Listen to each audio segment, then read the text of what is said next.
મંત્રાલયને વિનંતી કરું છું કે આ જેલનું જે ક્ષેત્રફળ છે એમાં ટોટલ 165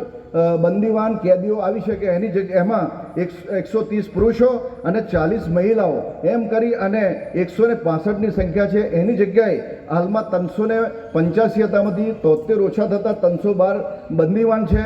હાલમાં પંચમહાલ જિલ્લાની એક જેલ જે શહેરા તાલુકાના અનિયાદ મુકામે બની રહી છે, જે માતબર રકમ 83 કરોડના ખર્ચે બની રહી છે, ત્યારે માન્ય આરબી મકવાણા સાહેબે પણ ત્યાં સ્થળ મુલાકાત કરતા રાજ્ય સરકાર અને ગૃહ વિભાગને, જેલ વિભાગોના મંત્રાલયને વિનંતી કરતા કે ક્ષેત્રફળ થોડું વધી અને 290ની જ કેપેસિટી છે આખા મોટા જિલ્લામાં. તો આ કાર્યક્રમના માધ્યમથી માન્ય રાજ્ય સરકાર અને જેલ વિભાગને અમે વિનંતી કરીએ છીએ કે જે શહેરા મુકામે બની રહેલી જેલ એની જે કેપેસિટી છે થોડી વધારવામાં આવે અને 290ની જગ્યાએ એના મોટી સંખ્યામાં